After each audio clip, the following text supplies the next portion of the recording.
Hoje começamos com você, Marcelo, suas primeiras considerações, por favor. Para começar hoje, eu gostaria de repensar a pergunta feita.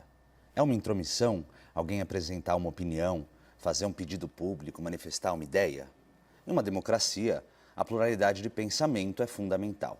A pergunta da noite é: ex-ministros devem se intrometer? Não se trata de intromissão, se trata de livre manifestação do pensamento. Assim como é livre também o que hoje está com a caneta na mão, decidir se leva ou não determinadas opiniões em consideração no momento de decidir.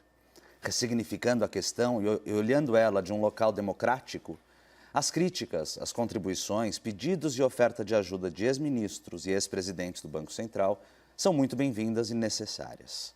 Eu, democraticamente, respeito você que votou no atual presidente com a esperança de que ele trouxesse diferença. Você que acreditou que ele pudesse fazer uma nova política, distanciada de velhas práticas. E também entendo você que olha para o passado e enxerga problemas em todos os governos anteriores. Eu também enxergo. O Brasil está polarizado. É um fla-flu diferente por dia. Mas você que está me ouvindo, aí da sua casa, aceita um convite, uma reflexão conjunta, eu daqui e você daí?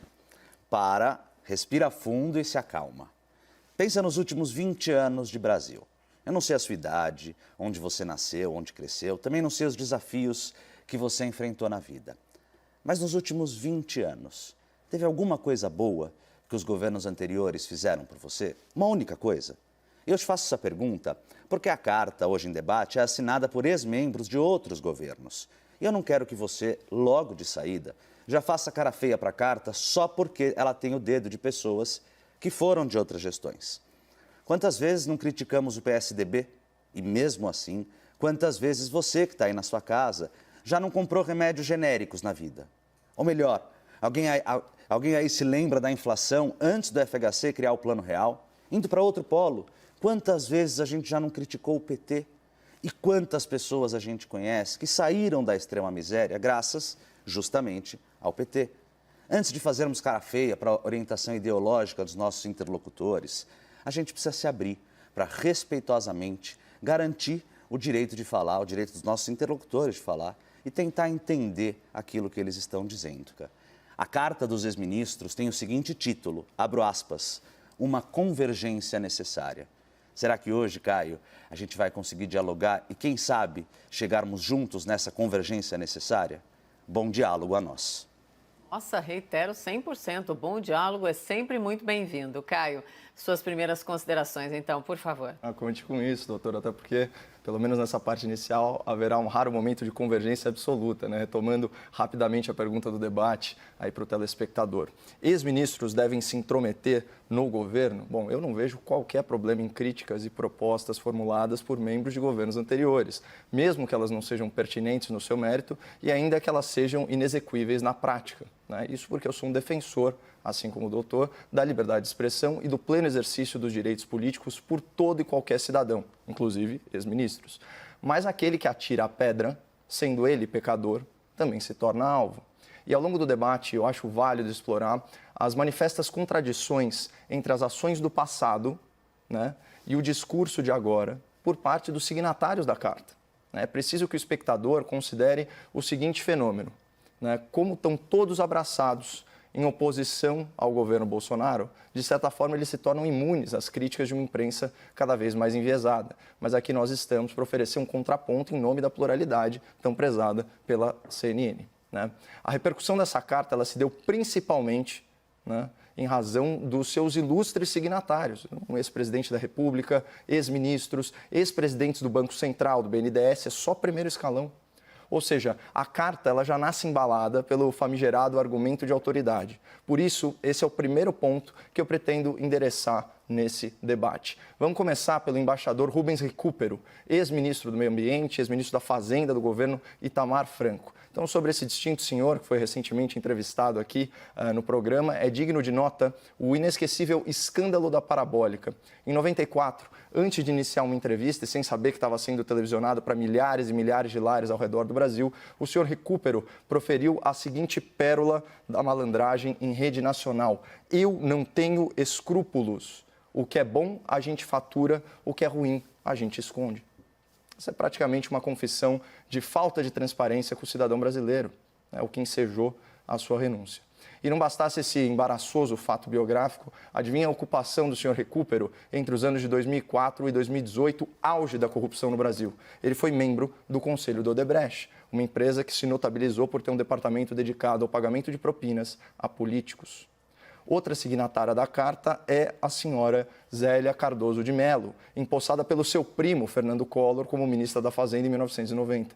Aliás, a propósito, para um outro primo, o Collor reservou uma vaga no STF. O nome do agraciado é Marco Aurélio, aquele que numa canetada solitária tentou soltar milhares de presos no final de 2018. Mas voltando à prima do ex-presidente, certamente os espectadores mais vividos da CNN sentiram na pele e se recordam do confisco da caderneta de poupança, que foi capitaneado pela Zélia Cardoso de Mello. Outro exemplo ilustrativo dos destacados signatários dessa carta é o senhor Maílson da Nóbrega, que, segundo a sua autobiografia, precisou do aval de um empresário, o senhor Roberto Marinho, para ser nomeado como ministro da Fazenda do governo Sarney. Inclusive, ele ficou sabendo da sua promoção ao cargo pela Rede Globo e não pelo presidente da República. Mas aquela boa impressão que o senhor Maílson causou no magnata das comunicações não se traduziu em êxito econômico para o Brasil. Durante a sua gestão como ministro da Fazenda, o país permaneceu sofrendo com a hiperinflação, registrando a marca histórica de 1.700% ao ano. Em 2019, prefeito de comparação, esse número foi de 4,31%. Mas também, sejamos justos, esse fracasso retumbante em solucionar o problema da inflação, grande causa da desigualdade social e do empobrecimento da população mais vulnerável, também é compartilhado pelo economista que antecedeu Maílson da Nóbrega no governo Sarney, o senhor Luiz Carlos Bresser Pereira, pai do Plano Bresser. Pra vocês terem uma ideia, o senhor Bresser chegou ao ministério com uma inflação preocupante de 22%. E para combater essa situação, ele lançou mão aí de umas políticas radicais, como aumento de impostos, congelamento de salários e preços. Após 6 meses de extremo intervencionismo, a inflação, que era de 22%, registrou um índice alarmante de 366%. E o que mais esses ministros da hiperinflação, o senhor Bresser, o senhor Maílson, têm em comum? Ambos assinaram a tal da carta. Assim como o ministro que capitaneou as privatizações neoliberais dos anos 90, sobre as quais pairam fundadas suspeitas de favorecimento e constituição de oligopólios. E assim como tantos outros nomes, que ligaram aí as suas reputações ao lulopetismo, um projeto político criminoso responsável pela arquitetura dos maiores escândalos de corrupção da história nacional, Mensalão e Petrolão. O meu ponto aqui é muito simples. Não são anjos que assinam a carta, assim como não são demônios que ocupam os postos no governo. Cada ex-autoridade que subscreveu a carta teve a sua cota de contribuição para o bem e para o mal do Brasil. Isso ao longo das últimas décadas. Ou será que o presidente Bolsonaro encontrou um Brasil em ordem, com terreno fértil para implementar imediatamente uma economia verde de primeiro mundo? Haja hipocrisia. Para ficar em um exemplo, só um exemplo bem óbvio, isso de natureza ambiental, os governos anteriores foram incapazes de quebrar o quase monopólio estatal do saneamento básico. Então, como consequência, esse país entra na segunda década do século XXI com 100 milhões de pessoas sem acesso a tratamento de esgoto e 35 milhões de cidadãos sem a dignidade de serem abastecidos por água potável. Essa é a herança legada ao atual governo pelas gestões do MDB, do PSDB e do PT. E percebam o ridículo que é cobrar sustentabilidade entregando um país com metade da população com o pé no esgoto. E vamos trazer aqui à luz um fator que deveria ser sempre evidenciado no debate público, mas que por alguma razão é sempre varrido para debaixo do tapete. Ao criticar o governo Bolsonaro, nenhum governo anterior e, por extensão, nenhum membro das administrações passadas possui o que em ética os ingleses, os americanos, chamam de moral high ground, ou seja, uma superioridade moral que ajuda a legitimar a crítica. E por que os signatários da carta não detêm essa superioridade? Porque todos os governos anteriores, sem exceção, foram envolvidos em escândalos de corrupção, ao contrário do atual governo federal, pelo menos ao que se sabe até o presente momento. E para fechar, eu queria deixar algumas reflexões para o espectador da CNN. Vocês recordam de algo muito significativo que algum desses notáveis que assinaram a carta tenham feito em prol do meio ambiente durante as suas passagens pelo poder? Seriam eles os melhores conselheiros sobre sustentabilidade, a julgar pela sua prática quando eram ocupantes dos seus respectivos postos nos governos anteriores? Provavelmente não. Vamos então ao debate. Marcelo e Caio, por favor. Caio, estou pensando, com todo respeito, faço a brincadeira, em trazer uma cartelinha no próximo debate com algumas palavras que você reiteradamente repete, como lulopetismo, corrupção, ataque a outras pessoas, porque certamente eu vou gritar bingo em determinado momento da sua fala. Tirando os ataques, vai dar bingo mesmo. Então, Caio, eu gostaria que a gente saísse da discussão. Eu disse na minha fala inicial, eu tenho críticas aos governos anteriores, tirando raríssimas exceções, teve gente mais preocupada com o meio ambiente, mas eu concordaria com você para dizer, olha, é difícil aceitar críticas de quem poderia ter feito tão mais pelo meio ambiente, mas me parece que há no mínimo, equívoco da sua fala, ao dizer que estes ex-ministros estão criticando o governo, batendo no governo. Eu vou ler como termina, Caio, a carta, e você me diz se você entende que isso é uma crítica. Eles dizem, abre aspas, frente a todos esses desafios e também oportunidades, nós estamos dispostos a contribuir para a construção de uma agenda concreta para tornar a economia de baixo carbono realidade e mitigar os enormes riscos associados à mudança do clima global. O momento exige convergência para que seja possível construirmos um futuro mais sustentável, inclusivo e próspero para a atual e as futuras gerações. Essa é uma fala assinada por todos que me parece completamente incriticável. Não dá para criticar. Aliás, Caio, e sem falar de governos anteriores e de ataque a terceiros, eu te perguntaria, e sem um diversionismo retórico, você acha boa a política ambiental do atual governo? É retórico ou é para eu responder? Eu quero ouvir, se você acha boa. A atual política? Ambiental deste governo. A política que é divulgada, a política de se você acha boa, Caio, sim ou não? Grileiros, sim ou não? A verdadeira? Bom, você acha boa? Eu acho que a política ela é muito satisfatória no sentido de desburocratizar e de tentar regularizar a parte fundiária. Isso é fundamental, porque você precisa responsabilizar Caio, é boa o dono ou é da ruim? terra. Você acha boa ou ruim? Eu acho que ela é nota 5, doutor.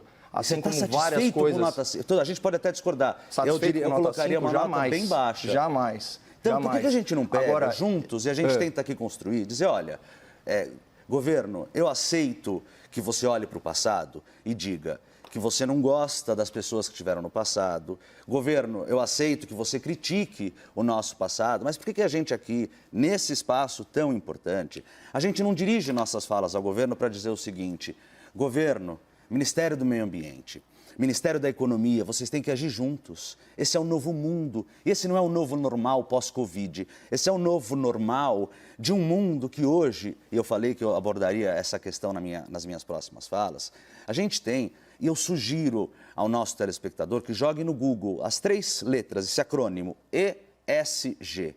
Isso não são os países do mundo que estão falando, isso são todas as empresas mundiais de ações que falam que as empresas, é um termo em inglês de Environmental, Social and Governance. Em português, as empresas têm que se preocupar com o meio ambiente, com o social e com governança. Isso faz com que empresas coloquem dinheiro no Brasil. Isso faz com que empresas, esse ESG, ele é relevante, inclusive nas relações privadas. Quando uma empresa vai comprar outra, quando uma empresa vai colocar dinheiro em outra, ela está preocupada em saber se aquela pessoa em quem ela está investindo está preocupada com essas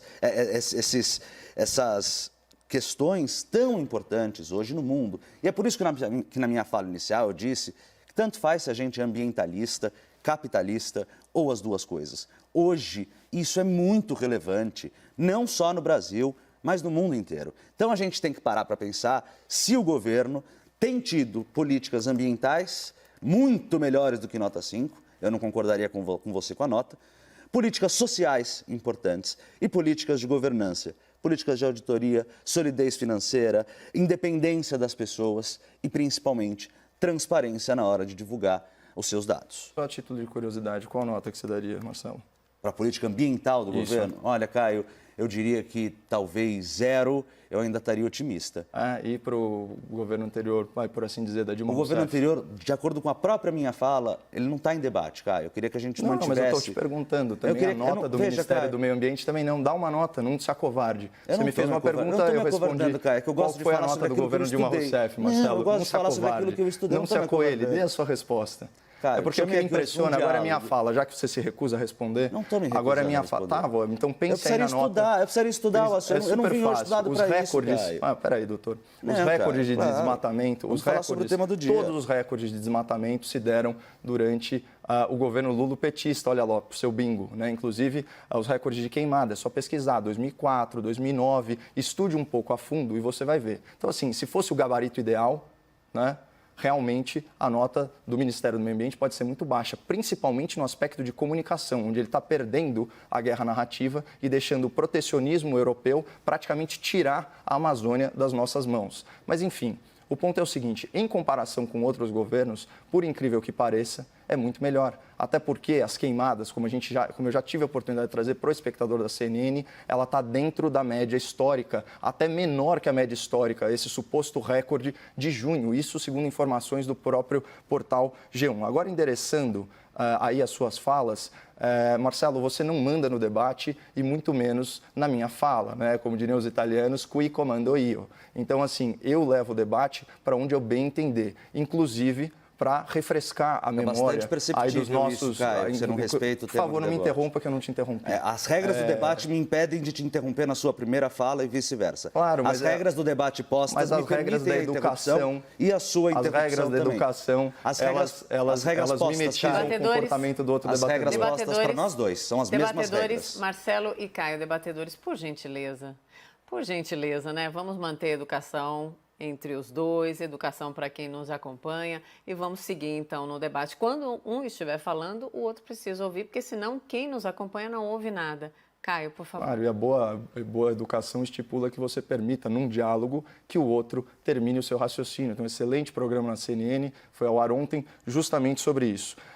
E eu sempre vou falar da corrupção e do lulopetismo, porque eu acho que uma excelente forma de você analisar um governo é em comparação com a realidade prática de governos anteriores. É simples assim, né? E eu não faço ataques, Marcelo, eu faço críticas. Se eu fizesse ataque, eu já teria sido processado, nunca fui, e teria inclusive perdido. E como que você pode chamar de ataque, né, a simples repercussão de dados biográficos das pessoas que assinam a carta? Quando você vem aqui que fala que se tratam de grandes autoridades de vários governos, você está justamente usando o argumento Magister Dixit. Então, o professor disse, não importa mais. E o que eu estou fazendo isso é desconstruindo isso, porque isso é uma falácia argumentativa. Vamos analisar qual foi o papel de cada um desses para o meio ambiente. E aí você vem falar que o tom da carta não é de crítica, você certamente não leu as manifestações, principalmente na coletiva de imprensa que se seguiu a manifestação dessa carta. Eu vou ler alguns trechos repercutidos pela Folha de São Paulo, inclusive do senhor Rubens Recupero, que é um embaixador, portanto um diplomata. Olha o que ele disse. A Folha hoje, só para eu lembrar, a Folha de São Paulo hoje está válida ou não? Ou falou enviesado? Só para eu lembrar. Porque aqui você faz reiteradamente críticas à imprensa. Aqui são as transcrições de uma fala. Eu espero que eles não tenham errado nas transcrições, porque o UOL, uma vez, quando fez uma matéria sobre mim, mentiu nas citações aqui a gente não está falando de você, mas, enfim, a gente está falando sobre o meio ambiente. Não, mas você trouxe o Grupo Folha. Decida para onde você quer levar o debate, que eu não tenho medo, eu não me acovardo, eu respondo a todas as perguntas. Aspas. A reação que começa a se esboçar no governo, as pressões de investidores e empresas contra o desmatamento é até agora apenas uma, abre aspas, operação de relações públicas. E a mobilização das Forças Armadas da preservação das florestas é para inglês ver, pois elas não estão preparadas para essa função. Imagina falar que as Forças Armadas, especialistas no ambiente amazônico, não estão preparadas para cuidar da Amazônia. Ele segue. O atual presidente recebeu um apoio de 100% dos grileiros. Grileiros são criminosos, tá, pessoal? Dos grileiros, dos desmatadores e dos mineradores ilegais a esses interesses nefastos e criminosos. E isso corrobora a sua fala em um debate anterior, quando você disse que o ministro do Meio Ambiente e o presidente da República eram amigões desses bandidos, o que eu considero um verdadeiro absurdo e uma acusação extremamente leviana. Continua Rubens Recupero, há um problema de cumplicidade, então acho difícil imaginar que possa haver uma melhora. O máximo que se pode esperar na base da pressão crescente e contínua é limitar os danos. Se não houver isso, esse governo fará até o fim do seu mandato destruições ainda mais irreversíveis. Um governo que sabidamente, durante essa breve gestão de 1 ano e meio, desmatou muito menos que governos anteriores. Posso agora? Não tem tom crítico? Você pode, claro. Perfeito. E eu Muito vou ouvir obrigado. calado. Muito. Não, olha, Caio, você pode sempre me interromper. Eu tô acostumado. Para mim, num debate, a gente discute, a gente não faz monólogos de 5 minutos, já vindo com textos pensados. O que eu vou te dizer, Caio, e acho que você todos pode terminar seus raciocínios. Todos os nossos telespectadores, você falou que responde a todas as perguntas que lhes são feitas. Pontualmente, eu vou te fazer 2 perguntas. O Ministério do Meio Ambiente soltou uma nota informativa hoje, fazendo 2 afirmações. Eu quero saber se você concorda com elas. Primeira afirmação, disse o Ministério do Meio Ambiente: o Brasil está entre os países que mais preservam o meio ambiente no mundo. Você concorda com a afirmação? Sim, 2/3 de vegetação nativa Perfeito. preservada. E o Brasil tem sido um porto seguro. O Brasil tem sido um porto seguro. O Brasil tem sido um porto seguro e um destino importante para o fluxo de investimentos diretos estrangeiros. Você concorda com isso? Concordo.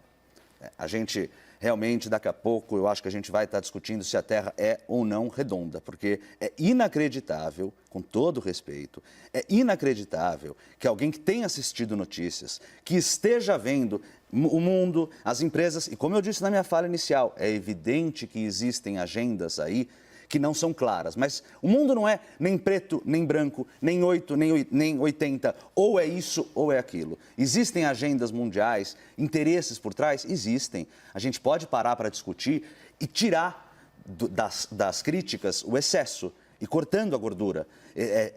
Agora, veja, ontem mesmo, Caio, o governo demitiu, exonerou a Lúbia Vinhas, que era coordenadora geral de observação da Terra do INPE. Fazendo uma analogia talvez tosca, é como a gente subir na balança, né? Perceber que a balança aumentou alguns quilinhos na gente e a gente achar que a balança está conspirando, está com um viés ideológico ao apontar esses quilos a mais. Ou, por exemplo, a gente demitir o presidente do IBGE, porque o PIB não está crescendo. O INPE, ele é um instituto de pesquisa, ele coleta dados, né? E a gente pegar uma diretora do INPE, uma coordenadora do INPE e mandar embora e dizer que este é um governo que preserva meio ambiente porque ela deu dados.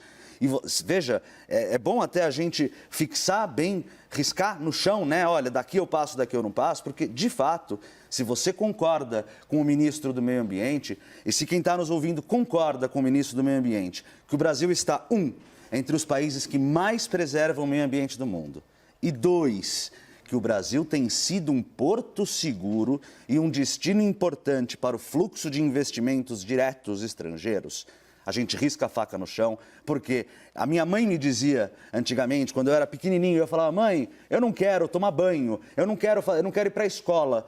E eu sempre fui um cara argumentativo. E ela falava: olha, algumas coisas eu não vou discutir com você, porque se eu debater isso, eu vou te dar a impressão que você pode estar certo. E nunca você vai estar certo de tomar banho, não ir para a escola. Eu acho aqui a mesma coisa. Não dá para debater. Se você realmente acha que o Brasil tem sido visto como um porto seguro para o investimento externo, a gente risca a faca, né? Risca uma linha no chão. Isso, para mim, e espero que os nossos telespectadores também assistam jornais, como eu assisto, como você assiste, ou mesmo a gente acredita que existe um grande complô mundial da mídia, dos países, das empresas, contra a política ambiental do Brasil, ou existe um grande complô, ou alguém está muito mal informado. Bom, o progressismo é mesmo o campo ideológico daqueles que se julgam debatedores, mas não gostam muito de debater. A pergunta foi muito clara. O Brasil protege seu meio ambiente? Sim, o Brasil é líder mundial em proteção ambiental, 2/3 da vegetação nativa preservada, 84% da matriz energética renovável. Você vai para a Europa, esse número é inferior a 10%, pessoal. Sabe? Então, por favor, Vamos nos ater ao quê? Aos dados e não às narrativas. Os números estão aí escancarados para quem quiser. Nós temos um Código Florestal moderno que nos biomas mais sensíveis, inclusive o amazônico, não permitem que os proprietários de terra usem mais de 20% da sua propriedade. E o fenômeno, né, do desmatamento não é causado pelo agronegócio, não é causado pelo governo federal e muito menos pelos militares. É principalmente uma população vulnerável que, na ausência de oportunidades, se dedica a atividades extrativistas ilegais. É só comparar, doutor, já que você quer estudar o assunto, os dados do desmatamento do Pará com os dados do Amazonas. São os dois grandes estados da região amazônica. O desmatamento do Pará é muito maior. Por quê? Porque em Manaus existe a Zona Franca. Então você cria uma oportunidade de desenvolvimento sustentável na área amazônica que afasta as pessoas de atividade ilegal. Quando você fala que o Brasil é um porto seguro para investimentos, o que há de errado de concordar com essa afirmação? Se você está investindo agora no mercado de ações, você não compraria ações de empresas nacionais? Você não acredita na retomada econômica brasileira? Então, sim, o Brasil preserva o seu meio ambiente mais do que todos esses países críticos. E, sim, o Brasil é um bom lugar para investimento, exceto se essa narrativa falaciosa, de origem protecionista, prosperar. Aí realmente fica mais difícil. Eu queria só trazer aqui para o espectador da CNN o Plano Nacional de Combate ao Desmatamento Ilegal, que foi publicado no final de 2019 e que tem 5 eixos. Né? Ninguém praticamente na imprensa repercutiu isso. Então você tem o primeiro eixo de fiscalização, comando e controle, que estabeleceu, inclusive, né, o presidente, né, colocou a garantia da lei e da ordem no território amazônico, justamente porque esse governo pegou um IBAMA completamente sucateado, certo? E aí coloca os militares para auxiliar na proteção do bioma. Outra coisa, pagamento por serviço ambiental, né? Remunerar as pessoas que têm boas práticas ambientais, o proprietário que tem boas práticas ambientais, dá bônus para isso, são os PSAs, né? Você tem também as ZEs, né? O zoneamento econômico ecológico. Isso não existe até hoje por causa do ambientalismo radical, que é contra a exploração sustentável e legal das áreas. Eles preferem um protecionismo completamente alheio à economia que causa o fenômeno que eu descrevi mais cedo, que acontece, por exemplo, no Pará. Regularização fundiária. A ministra Tereza Cristina sempre bate nessa tecla. Você tem que estabelecer a titulação da propriedade. Como que você vai responsabilizar alguém se você não sabe quem é o dono da terra? E aí você vem me falar, vem fazer de novo essa leviandade de falar que o presidente da República é amigo de madeireiro, que o ministro do Meio Ambiente é amigo de grileiro. Isso é um absurdo. Isso é ataque, doutor. Isso é ataque. Não fazer uma crítica com base na biografia pública de pessoas que assinam uma carta sem moral nenhuma, com o devido respeito. E a agenda, óbvio, da bioeconomia.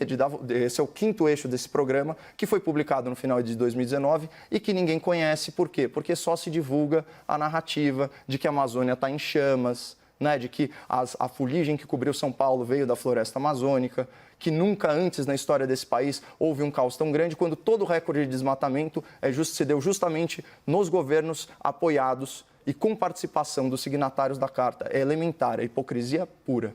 Vamos para os argumentos finais. Você já completa, Caio, os seus argumentos e depois o Marcelo, pode ser? Pode sim. Então, por favor. Deixa eu retomar aqui o tema. Bom, como eu disse já no debate anterior, o Brasil não só preserva, né, a sua vegetação nativa, como ele também é credor, né, em créditos de carbono do assim chamado mundo desenvolvido. Então, eles estão em falta, isso considerando o protocolo de Kyoto, mas também as medidas da ONU relacionadas ao meio ambiente. Então, é o contrário. Aqui está havendo uma inversão moral, né? O Brasil paga a conta com preservação ambiental. Vamos lembrar que 25% dessa preservação se dá em propriedades particulares. O Brasil paga essa conta da poluição do mundo desenvolvido. Sabe, esses dados são tão claros. Você vai na União Europeia, só 25% da área está preservada. Nos Estados Unidos é 19%. Né? O que eles usam de combustíveis fósseis. Né? Aliás, uma das propostas era sobre isso, parar de subsidiar combustível fóssil. Meu Deus, na campanha perdedora do Fernando Haddad, não estava falando de subsídio ao botijão de gás? Na época da Dilma, a gente não tabelou os preços de energia. Então, vocês percebam como é hipócrita, como é contraditório, né? Você querer agora, né, ser engenheiro de obra feita, sendo que o que você construiu ficou muito aquém do mínimo necessário. E vamos lembrar, né? Você pega assim, durante o auge, né, o boom das commodities, o Brasil estava cheio de dinheiro, quadruplicando o orçamento. E o que aconteceu? O IDH amazônico continua o pior, a região mais rica do mundo, o pior IDH do Brasil. Essa é a realidade herdada pelo governo federal. Os argumentos finais, Marcelo, um minuto, por favor. Muito obrigado, Mona Lisa. Caio, eu noto argumentos bons, eu gosto de coisas que você fala, eu acho que você tem coisas que falam que são inteligentes, que eu acho que a gente poderia juntos pensar em melhorar o país. Hoje eu achei que o tema do debate, eu fiz essa provocação no começo, inclusive, que a gente ia pensar numa construção coletiva de uma agenda para o futuro, de uma agenda positiva. E você, Caio, com todo respeito, você faz uma coisa que eu acho muito perigosa. Você estimula a polarização, você estimula sempre o nós versus eles, você estimula sempre a discussão sobre o passado, que ele deve ser olhado, evidente. O passado ele deve ser olhado não para pautar o nosso futuro, mas para sempre nos trazer de volta e sempre nos relembrar o que aconteceu no passado. E você sempre critica a imprensa. Eu faço aqui uma ode à imprensa, porque, com todo respeito, é este governo, com a manipulação de dados, a completa ausência de transparência, não fosse a imprensa livre deste país, a gente não saberia absolutamente nada que aconteceria nesse país. Eu hoje, então, Caio, risco essa faca no chão. Debater terra plana, eu não vou. Debater coisa absurda, eu não vou. Acho que isso empobreceria o debate e daria ao telespectador a falsa noção de que talvez, quem sabe, a terra mesmo seja uma coisa chata. Isso eu me recuso a fazer. Boa noite. Também, doutor. Chegamos ao fim. Marcelo, boa noite. Caio, boa noite, obrigada. Elisa, boa noite. Só lembrando que as minhas críticas ou não eu sou são o à último, imprensa livre. não, as regras são regras. Caio, a gente vai falar. A imprensa não, militante. Regra é regra. Acabou. Caio, boa noite. Acabou, boa noite. Até amanhã nós podemos voltar ao assunto, sem dúvida, no próximo debate.